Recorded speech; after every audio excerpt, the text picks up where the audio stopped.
الحمد لله وكفى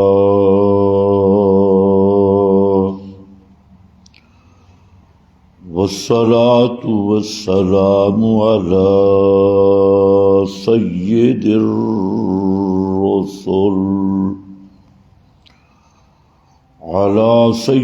الرسل وخاتم الأنبياء.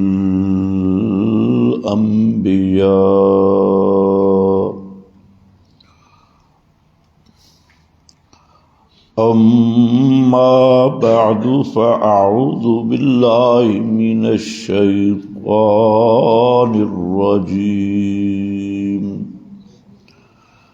بسم الله الرحمن الرحيم.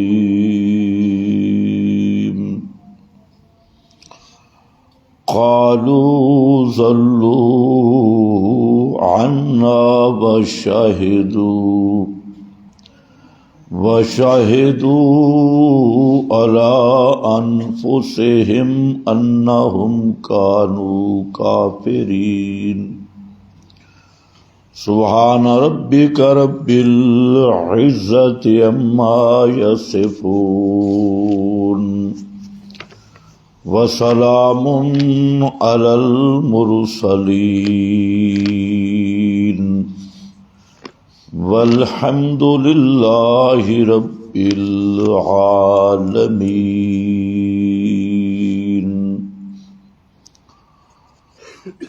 انتہائی قابل قدر بزرگوں اور بھائیوں، گزشتہ کئی بیان میں آپ حضرات کے سامنے دنیا کی حقیقت اور موت کی تیاری اور یاد کے بارے میں بعض باتیں بیان ہوئیں. اسی سلسلہ میں یہ آپ کے سامنے سورۃ الاعراف کی آیت نمبر 37، اس میں بھی یہی مضمون بیان ہو رہا ہے. اور موت کے متعلق اکثر لوگ دھوکہ میں بھی ہیں اور غفلت میں بھی ہیں. ایک ہی چیز اگر انسان کے مد نظر ہو کہ موت کی فکر، حسن خاتمہ کی طلب اور سوء خاتمہ سے بچنا، تو یہ انسانی زندگی میں ایک بہت بڑے انقلاب کا ذریعہ ہے. اور موت سے غافل ہو جانا، موت کے بعد کے حالات سے غافل ہو جانا اور دنیا کی محبت میں اور دنیا کے چکروں میں پڑ جانا، یہ سب سے بڑی انسان کی ہلاکت اور تباہی کی بنیاد ہے. اور جس ماحول میں ہم رہ رہے ہیں، یہ ماحول مادہ پرستی کا ماحول ہے اور دجالی کافرانہ تہذیب اور نظام کے عروج کا ماحول ہے. اس ماحول میں فکر آخرت، موت کی فکر اور اپنی اصلاح کی فکر یہ انتہائی مشکل بھی ہے اور اس میں کئی رکاوٹیں بھی ہیں. تو اس لیے اس بات پر غور کرنا چاہیے کہ موت ایک اٹل حقیقت ہے جس سے نہ انکار کی گنجائش ہے نہ فرار کی گنجائش ہے. نہ کوئی انکار کر کے بچ سکتا ہے نہ فرار کر کے بچ سکتا ہے. اور پھر موت کے کچھ ایسے نکارے بھی ہیں، اعلانات بھی ہیں جو ہم اپنی روزمرہ زندگی میں مشاہدہ کر رہے ہیں.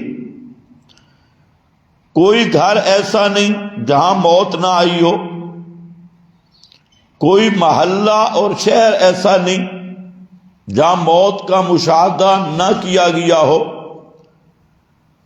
ہر روز ہم جنازے پڑھتے ہیں، جنازے اٹھاتے ہیں، عزیزوں کو، دوستوں کو، رشتہ داروں کو اپنے ہاتھوں سے دفن کرتے ہیں، چارپائیوں کو کندھے دیتے ہیں، ان کی تعزیت قبول کرتے ہیں.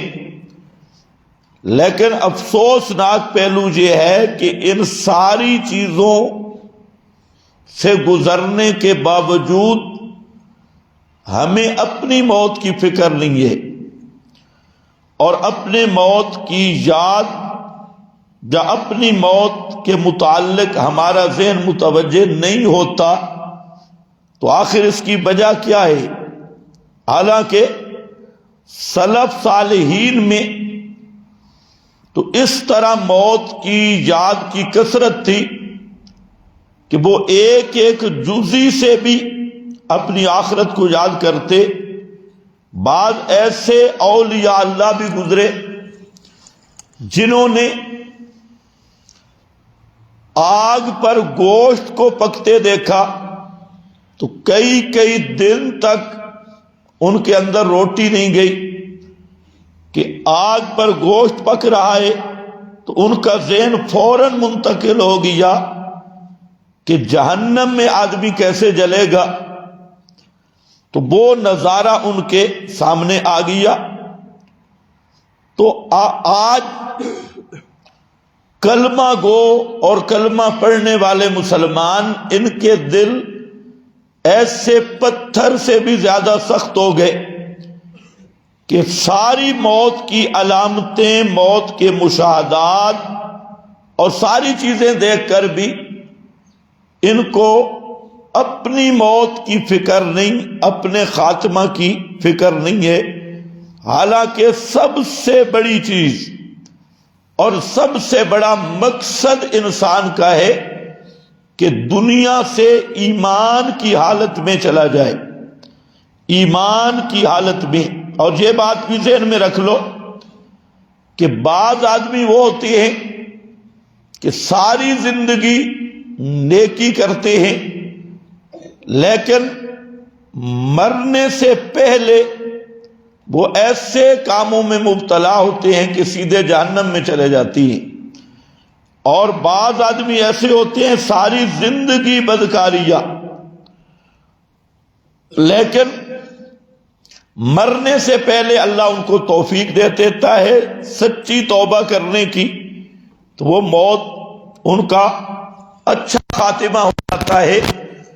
تو قرآن مقدس نے دونوں خاتموں کا ذکر کیا، اور نبی کریم صلی اللہ علیہ وسلم نے جو تربیت فرمائی ہے اس تربیت میں بھی سب سے زیادہ زور ہے ایمان پر ثابت قدمی.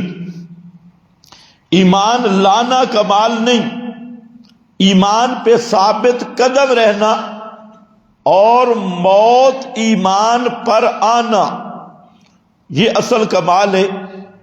تو اس کے لیے بعض احادیث میں حسن خاتمہ کے کچھ اسباب بھی ذکر کیے گئے. ان اسباب میں سے ایک سبب بد نظری سے حفاظت، کہ جو آدمی بد نظری سے حفاظت کرتا ہے بشرطے کہ موحد آدمی ہو، مومن آدمی ہو، تو بد نظری سے حفاظت کرنے سے اللہ تعالیٰ ایمان کی حلاوت نصیب کرتی۔ اور ملا علی قاری رحمہ اللہ نے اس حدیث کی تشریح کرتے ہوئے لکھا کہ ایمان کی حلاوت ایسی چیز ہے کہ جس آدمی کے دل میں ایمان کی حلاوت اتر جائے تو اس کا ایمان کبھی زائل نہیں ہوتا، اور اس کا جو خاتمہ ہوتا ہے وہ ایمان پہ ہوتا ہے۔ تو ان اسباب میں سے بد نظری، غیر محرم عورت کی طرف دیکھنا، اس کو نبی صلی اللہ علیہ وسلم نے فرمایا کہ یہ السہم المسموم، غیر محرم عورت کی طرف دیکھنا یہ ہے زہر سے بھرا ہوا تیر، زہر آلود تیر، اس لیے اس سے بچنا۔ آج آپ دیکھ لیں سب سے زیادہ بد نظری کا ماحول ہے، عورت کو بے پردہ کر دیا گیا۔ اب سکول کالج کی مخلوط تعلیم وہ صرف بد نظری ایک دو دفعہ بھی نہیں، وہ اسٹوڈنٹ، لڑکیاں لڑکے سارا دن اور ہر دن بد نظری میں بھی مبتلا ہے اور بد نظری سے آگے بھی مبتلا ہے۔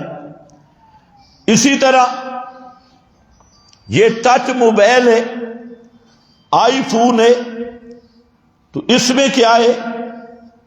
تنہائی میں بد نظری، ننگے فوٹو، غیر محرم عورتوں کے فوٹو، اور سارے نوجوان اسی میں لگے ہیں۔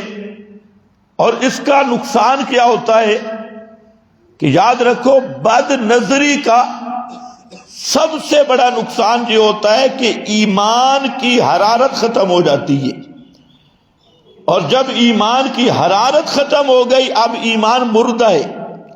اللہ نے ایمان میں بھی ایک تازگی رکھی ہے، حرارت رکھی ہے، اور وہ حرارت ایسی ہے جو آدمی کو گناہوں سے بچاتی ہے، اللہ کی نافرمانیوں سے وہ حرارت بچاتی ہے۔ لیکن بد نظری کا سب سے بڑا یہ نقصان ہوتا ہے کہ انسان کا ایمان مردہ ہو جاتا ہے، اور اس میں جو حرارت ہے وہ ختم ہوتی ہے، اور جب حرارت ختم ہوئی تو حلاوت بھی ختم ہو گئی، اور حلاوت ختم ہوئی تو نیکی کا جذبہ ہی ختم ہو گیا۔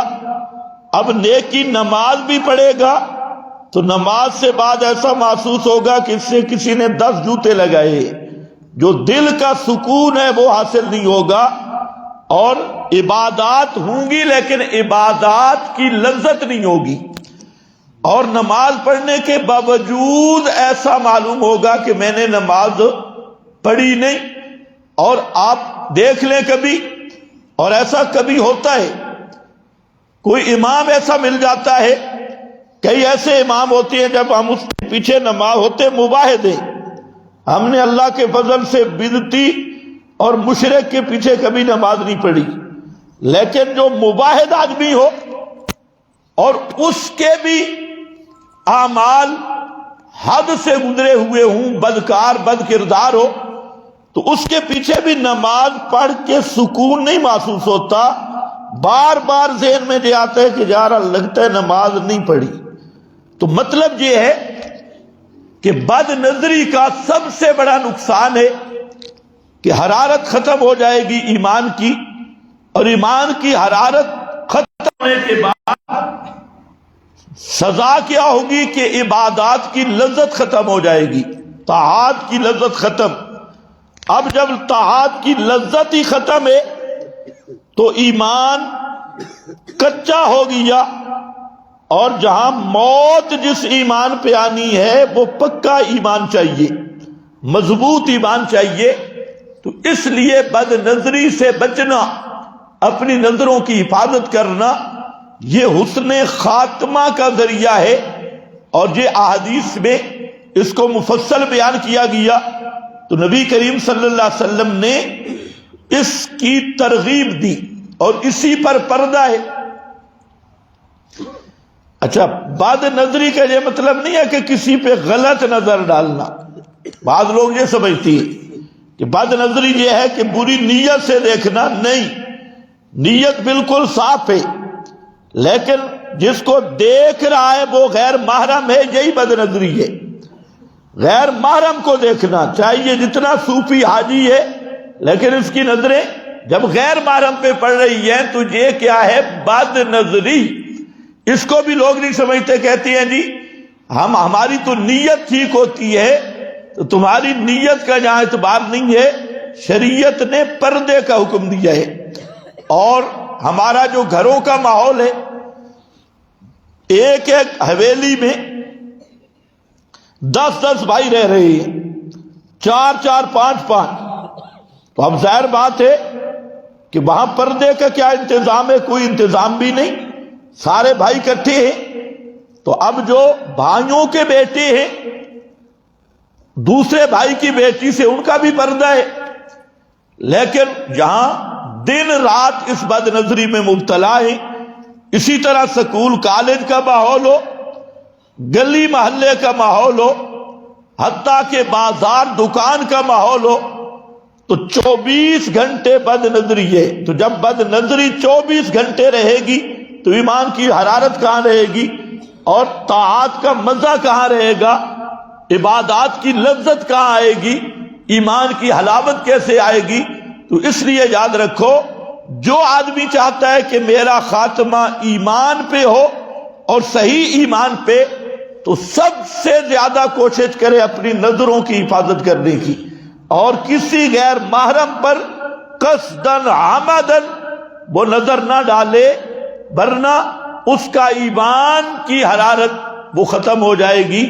اور دوسری چیز نبی کریم صلی اللہ علیہ وسلم نے جو ارشاد فرمائی، آپ کے فرمودات سے اخذ شدہ چیز ہے کہ حسن خاتمہ کے لیے وہ ہے کلمہ طیبہ۔ کلمہ طیبہ کا کثرت کے ساتھ ذکر کرنا۔ ایک تو ذکر کی آج کل پیروں نے مجلسیں گرم کی ہیں، تو شیطان نے ان کو بدعات میں مبتلا کیا۔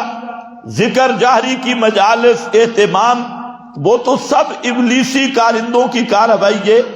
اور ایک ہے پیغمبر کریم نے بتایا، افضل الذکر لا الہ الا اللہ، سب ذکروں سے افضل ذکر لا الہ الا اللہ ہے۔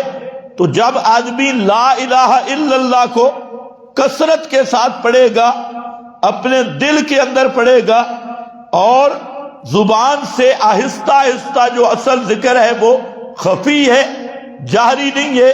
اگر تنہائی میں ہے تو کچھ اونچا بھی پڑھ سکتا ہے، تو لا الہ الا اللہ اس کا ذکر کا اہتمام کرے گا، بار بار ذکر کرے گا، تو یہ بھی حسن خاتمہ کی اس طرح یہ سبب بن جاتا ہے کہ جو آدمی جس چیز کا ذکر کرتا ہے، موت کے وقت بھی اسی چیز کی یاد ہوتی ہے، تو وہی مرتے وقت بھی پڑھے گا لا الہ الا اللہ۔ اور اس پر نبی کریم علیہ السلام نے فرمایا، جس کا آخری کلام یہ ہو لا الہ الا اللہ، دخل الجنہ، وہ جنت میں داخل ہوگا۔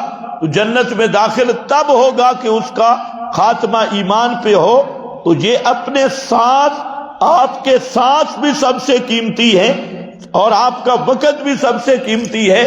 اب اس کے پڑھنے میں کوئی چیز مانے نہیں، آپ دکان پہ بیٹھے ہیں، آپ پڑھتے رہیں، تسبیح آپ کے انگلیوں میں کے اندر اللہ نے پیدا کر دی، یہ 12 بن گئی پوری، تو آپ یہاں پر پڑھتے رہیں لا الہ الا اللہ، لا الہ الا اللہ، دل میں پڑھتے رہیں، تو پھر آپ دیکھیں چند دن آپ پڑھیں گے تو آپ میں وہ لذات جو عبادت کی ہیں وہ لوٹنا شروع ہو جائیں گی، اور پھر یہ ایک عادت دائمی بن جائے گی کہ آپ جب بھی فارغ وقت ہو، کام کا وقت ہو، پھر آپ کی زبان پہ یہ ذکر جاری ہو جائے گا لا الہ الا اللہ۔ آپ ڈاکٹروں سے ملے، ڈاکٹر آپ کو بتائیں گے جہاں مریض مرتے ہیں تو وہاں موت کے وقت ان کے کلمات سنیں. جو ہر وقت موٹروں میں پڑا ہے وہ موٹر کے ذکر میں مرتا ہے. جو ہر وقت ہاکر بنا ہوا ہے وہ موت کے وقت بھی کرایہ وصول کر رہا ہوتا ہے اور کہتے ہیں اتنا کرایہ دے دو. اور جو ساری زندگی گالم گلوچ میں رہا وہ مرتے وقت بھی منہ سے بوئی گندگی نکال رہا ہوتا ہے، گالم گلوچ. اور جو آدمی اپنی زبان کو ذکر پہ لگاتا ہے تو وہ مرتے وقت بھی اللہ اس کو کلمہ نصیب کرتے ہیں اور وہ کلمہ پڑھتے ہوئے اس دنیا سے جاتا ہے. جیسے زندگی میں جن خیالات کو جگہ دو گے اور جس چیز کا بار بار ذکر کرو گے، موت کے لمحات میں بھی وہی چیز تمہاری زبان پہ جاری ہو جائے گی. یہ بھی ایک سبب ہے حسن خاتمہ کا. اور تیسرا سبب جو ہے وہ ہے اللہ کی رضا کے لیے صدقہ کرنا. صدقے کے دو فائدے ہیں، ویسے تو کئی فائدے ہیں. تو ایک حدیث میں نبی کریم علیہ السلام فرماتے ہیں کہ جب صدقہ دو گے اللہ کی راہ میں تو اس میں ایک یہ ہے کہ حالی مصائب ٹل جائیں گے. جو مصائب اس وقت موجود ہیں اللہ اس صدقے کی وجہ سے تمہارے وہ مسائل کو حل کر دے گا، مصائب کو دور کر دے گا، مشکلات کو حل کر دے گا. اور صدقے کے لیے بھی کالا بکرا شرط نہیں ہے یا صرف بکرا دینا بھی شرط نہیں. بعض لوگ صدقہ یہ سمجھتے ہیں کہ روٹی کھلاؤ. کسی غریب آدمی کو پیسے دینا یہ سب سے بہتر صدقہ ہے. صدقہ جاریہ میں حصہ لینا یہ سب سے بہتر صدقہ ہے. تو کھانا پلانا، ایک آدمی کو آپ اچھا کھانا دے رہے ہیں، بکرا کھلا رہے ہیں اور اس کو پہننے کے کپڑے نہیں ہیں تو آپ کے بکرے کا گوشت کیا کرے گا؟ تو یہ بھی ایک غلط فہمی ہے، اس کو دور کر دو. بعض لوگ صدقہ سمجھتے ہیں صرف روٹی کھلانے کو کہ روٹی کھلا لو یہ صدقہ ہے. لیکن اصل بات یہ ہے کہ ضرورت کو مد نظر رکھا جائے کہ جس چیز کی ضرورت ہے اور جس میں نفع زیادہ ہے وہ کام کرنا چاہیے. تو فرمایا صدقہ جو ہے، صدقہ سے مصیبتیں ٹل جاتی ہیں. الصدقہ تو ترد البلا بھی آیا اور الصدقہ تو تطفئ غضب الرب بھی آیا. فرمایا صدقہ ایسی چیز ہے جو اللہ کے غصے کو دور کر دیتا ہے، اللہ کے غضب اور اللہ کی ناراضگی کو صدقے کی وجہ سے وہ دور ہو جاتی ہے. اور دوسرا تدفع میتۃ السوء، اور صدقے کا یہ اثر ہوتا ہے کہ برے خاتمے سے اللہ محفوظ کر دیتے ہیں، ایمان پہ خاتمہ ہوتا ہے. اس لیے اس چیز کی عادت بنانی چاہیے کہ ہر روز کچھ نہ کچھ، چاہے 1 روپیہ بھی صدقہ کرو یا صدقے کے پیسے الگ کر کے کہیں ایک جگہ پہ کرنا چاہتی ہیں تو ایک ماحول بنا لو کہ ہم نے صدقہ دینا ہے. صدقے سے اللہ مال میں بھی برکت دے گا، اللہ کا غضب اور غصہ وہ بھی ختم ہوگا، ناراضگی بھی ختم ہوگی اور صدقہ سے بری موت سے بھی آدمی بچ جائے گا. یہ بھی ایک سبب ہے برے خاتمے سے بچنے کا. تو بہرحال سب سے بڑی فکر یہی ہونی چاہیے. قرآن مقدس نے ایک اور چیز ذکر کی ہے جو اصل چیز ہے، باقی ساری چیزیں اس کے ارد گرد ہیں. اگر آپ 2 لفظوں میں سمجھنا چاہیں کہ حسن خاتمہ کیسے ہوگا تو وہ ہے ایمان کی حفاظت، اپنے ایمان کی حفاظت. یہ نماز بھی اسی لیے ہے کہ ایمان محفوظ رہے، زکوٰۃ حج اسی لیے ہے کہ ایمان محفوظ رہے. ایمان کو محفوظ رکھو تو یہ ایمان ایسی دولت اور خزانہ ہے، جس آدمی نے ایمان کو محفوظ کر لیا وہ دنیا میں بھی نجات پا گیا، آخرت میں بھی وہ نجات پا جائے گا.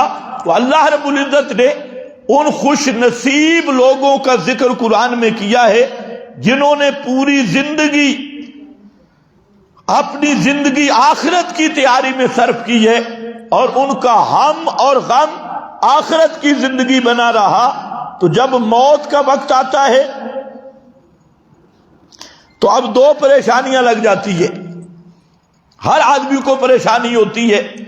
ایک یہ کہ میرے پچھلوں کا کیا بنے گا، دوسرا یہ کہ اب ایک نیا جہان شروع ہونے والا ہے، میں نے جو کچھ کیا اللہ جانے اس کا کیا حال ہوگا، اگلا جہان اب آنے والا ہے۔ میں نے گزشتہ جمعہ پہ ذکر کیا تھا، روح جہاں پہنچتی ہے، یہ جو گھنٹی یہ مقام ہے، یہاں سے آگے برزخ کے حالات شروع ہوتی ہیں۔ جب تک جہاں تک روح نہیں پہنچتی آدمی ہوش حواس میں ہے، اور روح جہاں گھنٹی پہ پہنچتی ہے تو اب دنیا گئی اور روح پر عالم آخرت منکشف ہونا شروع ہو جاتا ہے۔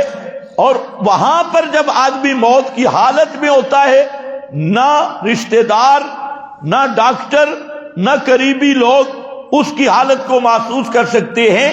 اب وہ اس جہان سے غائب ہو گیا اور اس کا ادراک دوسرے جہان کا شروع ہو چکا ہے۔ منہ بند ہے لیکن اندر اندر سارا کچھ ہو رہا ہے، تم اسے نہیں نہ سن سکتے ہو نہ سمجھ سکتے ہو۔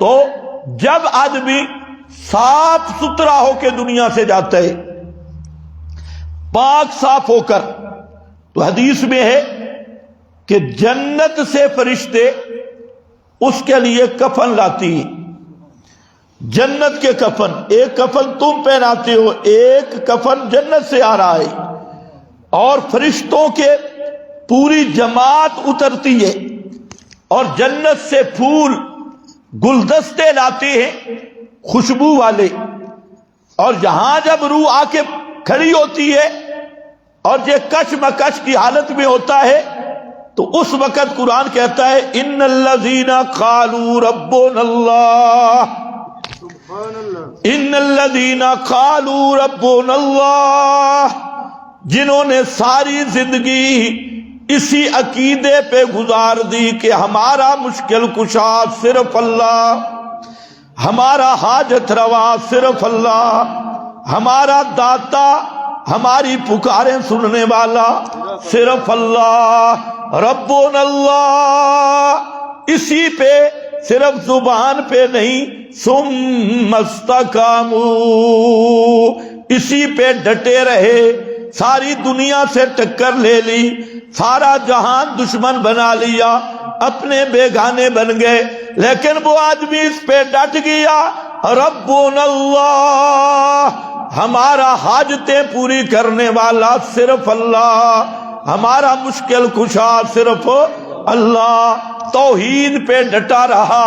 تو اب کیا ہوگا، یہ سوچ رہا ہے کہ اگلا جہان میرا شروع ہونے والا ہے اور موت آ رہی ہے، تو وہی فرشتے جو گلدستے لے کے آتی ہیں، جنت سے کفن لے کے آتی ہیں اور بشارتیں لے کے آتی ہیں خوبصورت شکلوں میں، سب سے پہلے وہ فرشتے اس پر منکشف ہوتی ہیں، اس کی یہ آنکھیں بند ہوتی ہیں، لیکن روح والی آنکھیں ان فرشتوں کو دیکھ رہی ہوتی ہیں، اور وہ فرشتے آ کے ابتداءً آتے ہی کہتے ہیں سلام علیکم، سلام علیکم طبتم، سلام علیکم، السلام علیکم۔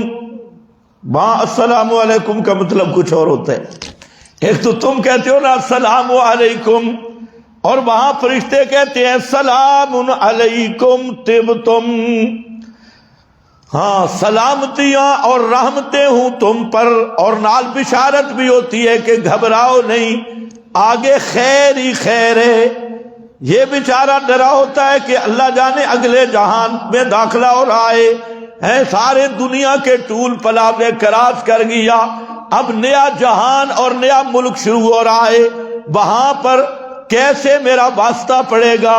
تو فرشتے پہلے ہی خوشخبری دیتے ہیں سلام علیکم طبتم، مبارک ہو تم کو، مبارک ہو تم کو، اور آگے کہتے ہیں اللہ تخافوا ولا تحزنوا، اللہ تخافوا، آگے آنے کا خوف نہ کرو اور پچھلوں کا غم نہ کرو۔ بچے پیچھے رہ گئے، مرنے والے کے بال بچے ماں باپ پیچھے رہ گئے، گھر کاروبار پیچھے رہ گئے اور سارا نظام پیچھے رہ گیا۔ کہتے ہیں پچھلوں کا غم نہ کر اور آگے کا خوف نہ کر، ابشروا بالجنہ، خوش ہو جا، ابشروا بالجنہ، جنت کے ساتھ جو تیرے ساتھ وعدہ تھا۔ ذرا دیکھو میرے دوستو کتنا خوش نصیب آدمی ہے۔ اب دنیا والے تو رو رہے ہیں کہ یہ ہم سے جدا ہو گیا، ماں باپ بچے بھائی بہنیں سب رو رہی ہیں، لیکن جانے والا کتنا خوش ہو گیا۔ اوپر سے آرڈر آتا ہے ابشروا بالجنہ۔ پھر فرشتے کہتے ہیں یا ایتھا النفس المطمئنہ، اے مطمئن روح۔ مطمئن روح کے 3 معنی ہیں۔ اے مطمئن روح، اطمینان والی روح، اللہ کی توحید پہ پکی رہنے والی روح۔ تو کون تھی؟ کون سی روح تھی؟ الا بذکر اللہ تطمئن القلوب۔ تو وہ پاک روح تھی، پاکیزہ روح تھی جس کو قرآن پہ اطمینان آتا تھا، قرآن تیری غذا تھا، قرآن مقدس پہ ذکر اللہ بے کتاب اللہ، اللہ کی کتاب پر تو مطمئن ہو جاتی تھی۔ اذا تلیت علیہم آیاتہ زادتہم ایمانا، جب قرآن کی بارش آتی، کوئی بندہ قرآن تجھے پڑھ کے سناتا، زادتہم ایمانا، تیرا ایمان مضبوط ہو جاتا تھا۔ تو نے قرآن کو اپنا دستور مانا، قرآن مقدس کو اپنا ایمانی نصاب مان لیا، ہدایت کا نصاب مان لیا۔ ملا تجھے ڈراتے رہے، پیر تجھے ہٹاتے رہے، بڑے بڑے ابلیس نے تجھے راستے دکھائے کہ فلانا راستہ کامیابی کا، یہ اکابرین کا راستہ ہے، یہ میرے وڈیروں کا راستہ ہے، یہ جناب ہمارے ذکر جاری کی مجالس ہیں۔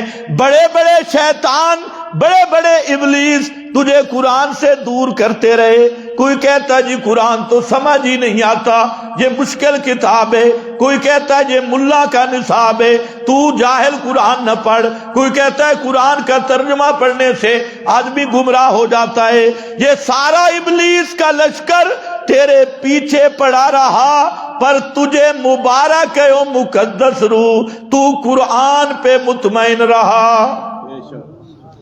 مطمئنہ الا بذکر اللہ تطمئن القلوب۔ تو روایتوں سے بھی مرعوب نہیں ہوا۔ سنانے والوں نے بڑی سنائی تھی، من صلی علیہ عند قبری، سمیت مردہ جناب خوش بھی ہوتا ہے جب گزرے نا، یمر علی قبر اخیہ المومن، کوئی بندہ اپنے مومن بھائی کی قبر سے گزرے تو اس کو پہچانتا بھی ہے تو یستبشر بہ، ساتھ خوش بھی ہوتا ہے کہ حاجی اللہ نتا آ گئی ہے، پہچانتا بھی۔ ایسے بے ایمان اس طرح کی تجھے روایتیں تو بڑی سناتے رہے، جھوٹے قصے، کہانیاں، کہاوتیں اور بڑی بڑی مثالیں دیتے رہے، پر صد آفری اور صد مبارک اے مقدس روح، اے نفس طیبہ، تو طیب بن کے رہی، مطمئن ہو کے رہی۔ تو نے ایک ہی بات کی کہ اللہ کا قرآن سچ ہے، اور قرآن کے مقابل ملا آئے تب بھی جھوٹ، روایت آئے تب بھی جھوٹ، بڑے سے بڑا بزرگ آئے تب بھی جھوٹ، تو متزلزل نہیں ہوا۔ توجہ ہے؟ تو متزلزل نہیں ہوا، تو ڈٹ گیا قرآن پر۔ ثم استقاموا، وہاں ثم استقاموا ہے، اور جہاں ہے المطمئنہ ہے، مطمئن ہے، اور وہاں ثم استقاموا، دونوں کا معنی یہ ہے تو اللہ کی توحید پر اور قرآن پر اس طرح ڈٹ گیا، اس طرح پک گیا کہ کسی باطل سے مرعوب نہیں ہوا، کسی جھوٹے سے مرعوب نہیں ہوا، کسی دجال سے مرعوب نہیں ہوا۔ تجھے لوگ کہتے رہے کہ ہمارے ہاں تو جناب اسلامی جمہوریت ہے۔ کون سی جمہوریت؟ اسلامی جمہوریت ہے، جس کو تو پھر بھی ان کے ڈٹکو میں نہیں آیا، تو سمجھ گیا کہ خنزیر خنزیر ہے، کوئی خنزیر حلال۔ ایک آدمی کہے جی حلال خنزیر ہے، جی ٹھیک ہے نا؟ نہیں حلال خنزیر ہے، حلال کا لفظ جو لگ گیا ہے، شیطان نے پوری تنظیم کی حلال خنزیر ہے، یہ حرام خنزیر ہے، لیکن تو پک گیا بھائی خنزیر خنزیر ہے، چاہے چھوٹا ہے چاہے بڑا ہے۔ تجھے کہنے والے کہتے رہے کہ جناب ہم تو چھوٹی سطح پہ جمہوریت کا ساتھ دیتے ہیں، اور جو بڑے M N A M P A ان کا تو ہم ساتھ نہیں دیتے۔ اس طرح بھی جو خنزیر کے بچوں کو حلال کہتے ہیں اور بڑے خنزیر کو، خنزیر کے بچے بھی حلال ہوتے ہیں نا، ہیں، لیکن تم ان کے چکر میں بھی نہیں آئے، مطمئن رہے، وہ ڈراتے رہے تمہاری نالیاں نہیں بنے گی، تمہاری سڑکیں نہیں بنے گی، تمہارے جناب سارے تھانے والے تمہارے خلاف ہو جائیں گے، بردیوں والے تمہارے خلاف ہو جائیں گے، کل اگر کوئی کیس بن گیا تو کہاں جاؤ گے؟ لیکن واہ واہ روح مطمئنہ، تو ڈٹ گئی اور کہتا رہا من یکفر بالطاغوت ویؤمن باللہ فقد استمسک بالعروۃ الوثقی۔ تجھے کہتے رہے تمہارے فلانے بزرگ بھی تو جمہوری تھے، فلانے نے بھی تو ساتھ دیا، فلانے نے بھی تو ساتھ دیا، لیکن تم نے نعرہ لگایا حسبنا کتاب اللہ۔ بزرگ دلیل اور حجت نہیں ہے، حجت اور دلیل قرآن مقدس ہے، کتاب اللہ ہے، اور قرآن کہتا ہے من لم یحکم بما انزل اللہ فاولئک هم الکافرون۔ جو ما انزل اللہ کے مقابل کسی اور نظام یا قانون کو حق جانے، اولئک هم الکافرون، وہ پکے کافر ہیں۔ یہ فتویٰ کسی مولوی کا نہیں، کسی کراچی کی میڈ ان مل کے مفتی کا نہیں ہے، کسی مصنوعی مفتی اعظم کا نہیں ہے، یہ فتویٰ کس کا ہے؟ یہ رب العالمین کا فتویٰ ہے من لم یحکم بما انزل اللہ اولئک هم الفاسقون اولئک هم الظالمون اولئک هم الکافرون۔ تین فتوے جو ما انزل اللہ، نظام محمد مصطفیٰ کے مقابل کسی نظام کی سپورٹ کرے، فاسق وہ ہے بھی بد نسل، ظالم سب سے بڑا ظالم ہے۔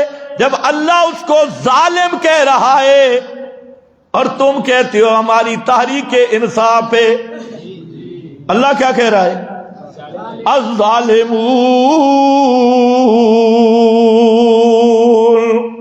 اور کسی کی گنجائش نہیں چھوڑی، کوئی گنجا ہو یا ننگا ہو، کوئی کلین شیپ ہو یا سر سے بھی بالکل فارغ ہو، یا کوئی اتنی بڑی داڑھی سفید داڑھی والا بزرگ ہو، اللہ نے کسی کی رعایت نہیں رکھی۔ فرمایا الظالمون الفاسقون الکافرون۔ اب یہ مسئلہ کس کا ہے بھائی؟ میرا مسئلہ ہے، یہ مسئلہ کتاب اللہ کا مسئلہ ہے۔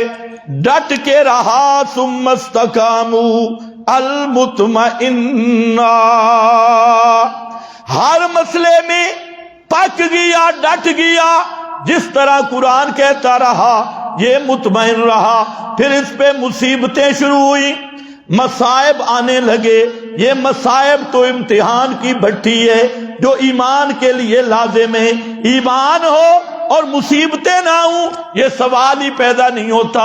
اللہ نے بورڈ لگایا ایمان کے مکان کے اوپر، وَلَنَبْلُوَنَّكُم مِّنَ الْخَوْفِ۔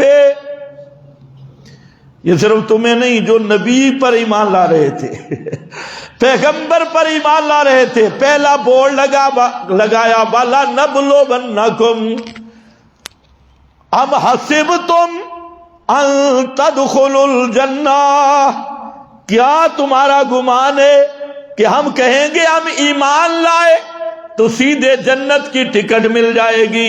آج کل تو لوگ جنت کی ٹکٹیں بھی دے رہے ہیں۔ آج کل تو جناب پرچی پہ جنت کی ٹکٹ مل رہی ہے۔ اور یہ جو ہمارے ماشاءاللہ ریبنڈ والے بزرگ ہیں، تبلیغی تو میں ان کو نہیں کہتا، کیونکہ تبلیغی وہ ہوتا ہے جو قرآن کی تبلیغ کرے۔ تبلیغ کس کی ہے؟ بلغ ما انزل الیک من ربک۔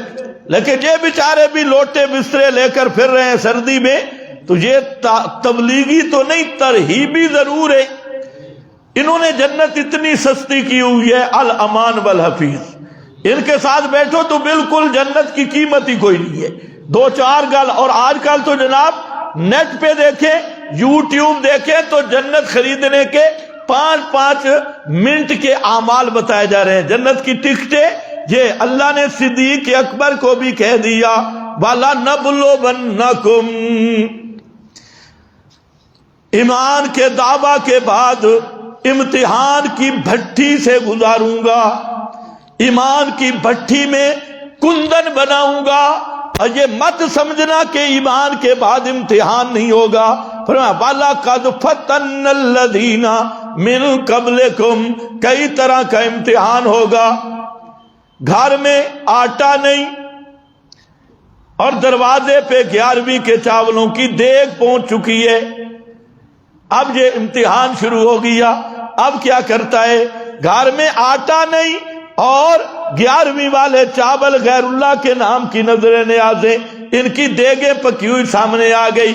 اب دیکھو بے ایمان تعویلیں کرتا، اگر تعویل نہیں کرے گا، ڈٹ کے رہے گا اور کہے گا میں کبھی وہ حرام نہیں کھاتا جس حرام میں بھی حرام بھی ہے اور میرے رب کی غیرت کو بھی چیلنج کیا گیا ہے۔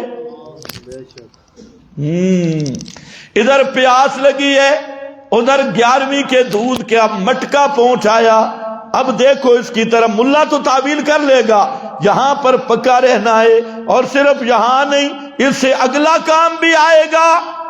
ایک ہاتھ پہ تلوار لگتی ہے، وہ کندھے سے گر جاتا ہے، اور امتحان جس کا لیا جا رہا ہے وہ پرچم دوسرے ہاتھ میں اٹھا لیتا ہے۔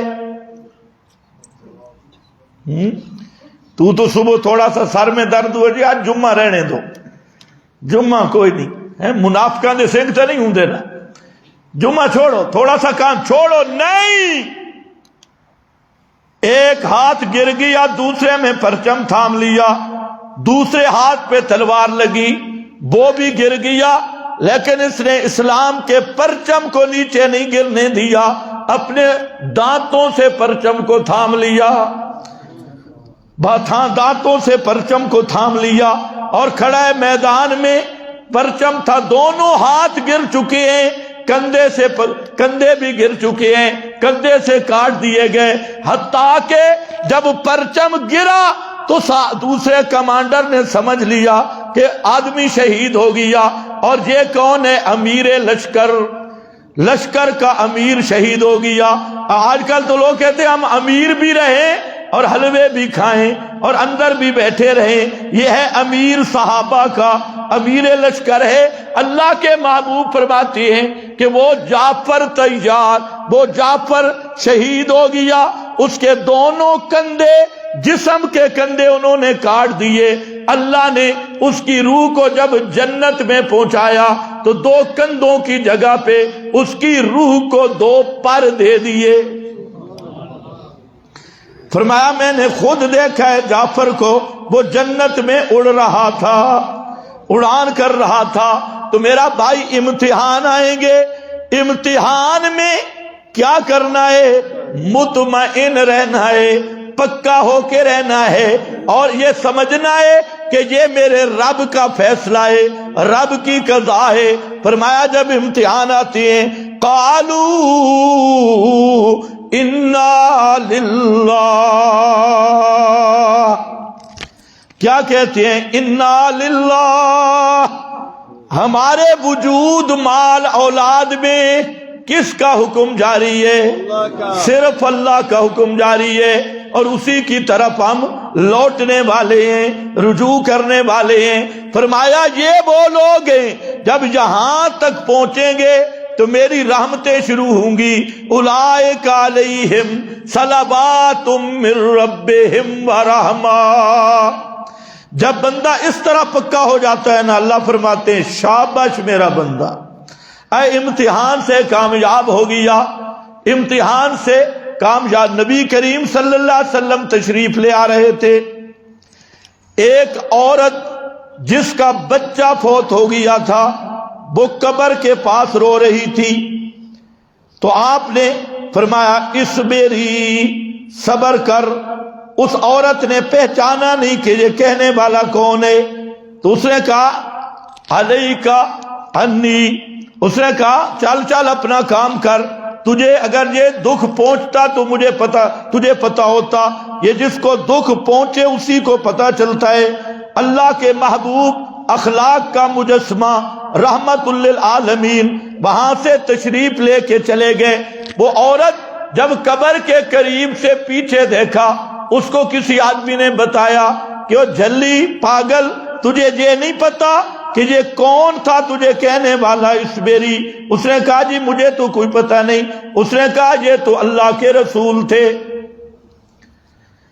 اب اس عورت کو بچہ بھول گیا اور کانپنے بھی لگ گئی اور رونے بھی لگ گئی کہ میں نے بہت بڑی غلطی کر دی، اور اللہ کے رسول کے دربار میں چلی گئی، اور آپ کے بادشاہوں والے دربار تو نہیں تھے، آپ کا تو دربان بھی اکثر نہیں ہوا کرتا تھا۔ وہ عورت چلی گئی آپ کے پاس اور کہتی اللہ کے رسول مجھے معاف کر دو، میں نے تو پہچانا نہیں تھا، میں غم میں اتنی مغموم تھی، میں نے تو آپ کو پہچانا بھی نہیں ہے۔ تو اللہ کے رسول نے فرمایا کہ الصبر، صبر اس وقت پورا اجر ملتا ہے جب شروع میں صدمہ ملے اور مصیبت کی ابتدا میں آدمی صبر کر جائے۔ توجہ ہے؟ مصیبت کی ابتدا میں مصیبت کا تیر لگتے ہی اس کے دل سے آواز آئے انا للہ، اور صبر یہی ہوتا ہے اللہ کی تقدیر پہ راضی ہونا، اور جو جزا فضا کرتا ہے گریبان پاڑتا ہے۔ اسی لیے پیغمبر کریم نے فرمایا من ضرب الخدود وشق الجیوب، جو مصیبت میں اپنے گالوں پہ تھپڑ مارتا ہے، اپنے گریبان کو چاک کرتا ہے، لیس منا، اس کا میں محمد کے ساتھ کوئی تعلق نہیں۔ کیوں نہیں؟ کہ محمد مصطفیٰ کی دعوت ہے لوگو اللہ کی تقدیر پہ راضی ہو جاؤ، اللہ کی قضا پہ راضی ہو جاؤ، اور یہی اہل اللہ کا طریقہ ہے، اور انا للہ کا بھی یہی معنی ہے کہ میں اپنے رب کے فیصلوں پہ راضی ہوں۔ یہی ہاں بے اختیاری آنسو آ بھی جائیں یہ بے صبری نہیں ہے، لیکن حتی الامکان تو نے اپنے آپ کو کنٹرول کرنا ہے۔ یہ بھی ہے نفس سے مطمئنہ کا معنی، اللہ کے ہر فیصلے پہ راضی تھا۔ جتنے اس کو مصیبتیں آئیں، امتحانات کی بھٹیوں سے اس کو گزارا گیا، لیکن یہ متزلزل نہیں ہوا۔ یہ ہے نفس سے مطمئنہ۔ اب وہی فرشتے آگئے اور کہتے کیا ہیں یا ایتھا النفس المطمئنہ ارجعی الی ربک، ارجعی الی ربک، لوٹ اپنے رب کی طرف، فادخلی فی عبادی، وہاں بندے تیرے انتظار میں ہیں۔ وہ انتظار والے کون ہوتے ہیں؟ جتنے رشتہ دار مومن جن کی ارواح جنت میں پہنچ چکی ہیں علیین کے مقام پہ، ان کو پہلے اطلاع کر دی جاتی ہے کہ آج فلانا بندہ وہ بھی تمہارا مہمان بننے والا ہے جنت میں. ان ارواح کو منادی کر دی جاتی ہے. پھر وہ رشتہ دار ارواح جنت کے دروازوں کے پاس کھڑے ہو جاتے ہیں اور اس کو جب حکم ہوتا ہے جا میرے بندوں میں، اور وہ بندے کہاں ہیں؟ جنت میں. تو اس کو فرشتے ان نورانی کفنوں کے اندر اس روح کو لیتے ہیں اور خوشبودار گلدستوں میں اس مومن کی روح کو لے کر وہ جنت کی طرف چڑھتے ہیں. قیل من راک، یہ پچھلے جمعے کی آیت تھی. اب اس کو چڑھ کے اوپر لے جاتی ہیں. پہلے آسمان پہ اس کا استقبال ہوتا ہے. ایک تو آج کل استقبال ہوتے ہیں، آج کل تو ماشاءاللہ یہ طاغوتیوں کو جوتوں والے استقبال ہو رہے ہیں. گندے انڈے اور عزت تو ہوئی نا، ہر طرف سے ذلت، اور وہاں آسمانوں پہ استقبال ہو رہا ہے. سبحان اللہ. لوگوں کی اس پر تو نظر ہی نہیں پڑتی تھی، کہتے بالکل حقیر غریب فقیر آدمی ہے، لیکن آج اس کے وہاں قیمتیں لگ رہی ہیں. پہلے آسمان پہ استقبال، پھر اگلے آسمان پہ جاتا ہے، وہاں نئے فرشتے آ کے استقبال کرتے ہیں. پھر تیسرے آسمان پہ نئے فرشتے آ کے استقبال کرتے ہیں. چوتھے، پانچویں، چھٹے آسمان تک اس کے یہ استقبال ہو رہے ہیں اور وہ جا رہی ہے روح. اور ساتویں آسمان کے قریب سے وہ سدرہ کا مقام شروع ہوتا ہے. سدرہ کا مقام کون سا ہے؟ جہاں سے جنت کا ایریا شروع ہو رہا ہے، ساتویں آسمان کے پاس. اور جب جنت کے دروازوں کو کراس کرتی ہے وہ روح، تو اس کے جو پہلے رشتہ دار ہیں وہ وہاں اس سے ارواح کھڑی ہوتی ہیں استقبال کرنے کے لیے، اور اس کو ملتی ہیں، اس کو مبارک دیتی ہیں. اور پورے مبارک دینے کے بعد وہ ارواح پوچھتی ہیں فلانے کا کیا حال ہے. حدیث میں آتا ہے جس طرح کوئی پردیس سے آئے تو لوگ پوچھتے ہیں فلانے کا کیا حال ہے، تو کہتے ہیں کہ فلانے کا کیا حال ہے، فلانے کا. دوسرے کہتے ہیں دعو ہو، چھوڑ دو یار اس کو، ابھی اس کو آرام کرنا ہے، یہ دنیا کی مصیبتوں سے آ رہا ہے، مشقتیں برداشت کر کے آ رہا ہے، ابھی تنگ نہ کرو، اس روح کو آرام کرنے دو. دعو ہو، اس روح کو لے جاتی ہیں اور ایسی جگہ پہ جہاں وہ آرام کر سکے. اب ذرا للڑوں والا عقیدہ بھی دیکھتے ہیں کہ روح پھر واپس آ گئی ہے، انہاں دی روح تے کھڑتی نہیں ہے، یہ روح واپس نہیں آئی.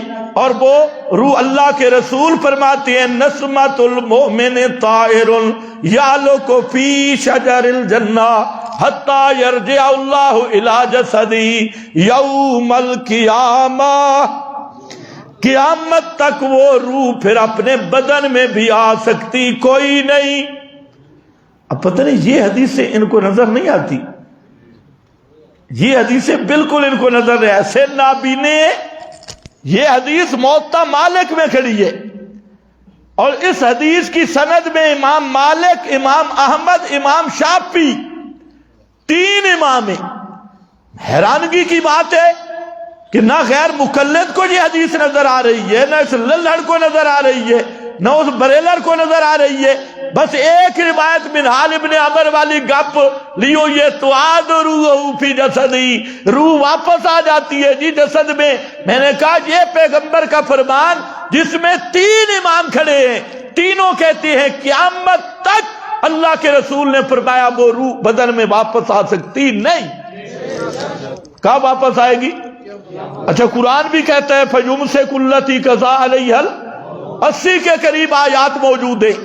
لیکن حیرانگی کی بات ہے نہ پیغمبر کا شہید منتیں کر رہے ہیں. مسلم میں حدیث کھڑی ہے، وہ کہتے ہیں شہداء کی ارواح ہمیں بدنوں میں واپس کیا جائے. اللہ فرماتے ہیں جو روح آ گئی قیامت تک واپس جا سکتی. یہ مسلم میں ہے. اب یہ حدیثیں ان کو بالکل سمجھنے نظر نہیں آئیں گے. لوگوں کو کیا کہیں گے؟ او جی الانبیاء احیاء فی قبورہم یصلون، یہ جو مماتی ہے نا یہ حدیثوں کو نہیں مانتے. اور ان کو انسان کے بچے بنو، یہ پیغمبر کے صحیح فرمان کیوں نہیں مانتے؟ صرف رافضی راویوں کی ماننی ہے، شیعہ ایرانی راویوں کی، کذاب، شتام، متروک، صحابہ کو گالیاں دینے والے راوی، ان کی روایتوں پہ تمہارا ایمان ہے؟ اور جس روایت میں کتنے امام کھڑے ہیں؟ 3، امام شافعی، امام احمد، امام مالک، پیغمبر کا فرمان ذکر کر رہے ہیں کہ کسی کی روح بھی پھر بدن میں قیامت سے پہلے آ سکتی نہیں. اس حدیث کو مانتے ہی نہیں. اور مزے کی بات تمہیں بھی یہ یاد نہیں ہے. یاد کر لو، نسمۃ المومن طائر یعلق فی شجر الجنہ، مومن کی روح پرندے کی طرح جنت میں چگتی ہے، جنت کی نہروں سے سیراب ہوتی ہے، پھل کھاتی ہے. حتی یرجع اللہ الی جسدی یوم القیامہ، اللہ اس روح کو واپس کرے گا کب؟ قیامت کے دن. پھر وہاں پہنچ کے حضرت محمد بن منقدر تابعی ہے، بے شک مشکات ہی اٹھا لے، اور جابر بن عبداللہ صحابی ہے. جب فوت ہونے لگے تو عرض کی کہ آپ جب جائیں گے نا تو رسول اللہ صلی اللہ علیہ وسلم کو میرے سلام کہنا. اب یہ مدینہ کے اندر واقعہ پیش آئے. رسول پاک کو میرے سلام کہنا. کہاں جا کر؟ جنت میں. آگے صحابی نے یہ نہیں کہا کہ قبر جو نہ لیتے آپ اتنے سن دے، یہاں سنتے ہیں، یہاں آپ سلام کر لیں، مجھے سلام کیوں دیتا ہے؟ معلوم ہوتا ہے تابعی کا عقیدہ بھی ہے کہ موت کے بعد قبر پہ سننے والی بات، صحابی کا عقیدہ بھی ہے کہ موت کے بعد قبر پہ سننے والی بات. اب اگر سلام دینا ہے تو وہ مر رہا ہے، یہ کہتا ہے جب تو مرے گا تیری روح جنت میں پہنچے گی، تم اللہ کے رسول سے ملاقات ہو تو میرے سلام کہنا ہے. اب کئی بے ایمان ایسے بھی ہیں، جی کدھر جا رہا ہے؟ عمرے پہ، حج پہ. کیا کرنا ہے؟ رسول پاک کو میرے سلام کہنا. اور گدھے کے گدھے، یہ طریقہ تم نے کہاں سے لیا؟ یہ کون سا طریقہ ہے؟ یہ کس اسلام میں؟ کسی صحابی سے، پیغمبر سے؟ یہ کیا جی؟ حج پہ جا رہے عمرے؟ جی ہاں جی ہاں، میرے بھی سلام کہہ دینا. کہتے ہیں نہیں کہتے؟ اور بے ایمانیاں چھوڑو گے تو خاتمہ ایمان پہ ہوگا، اور انہی بے ایمانیوں پہ رہو گے تو ایمان پہ خاتمہ نہیں. وقت چونکہ ختم ہو گیا، اسی آیت کو آئندہ جمعہ پر بیان کروں گا. وآخر دعوانا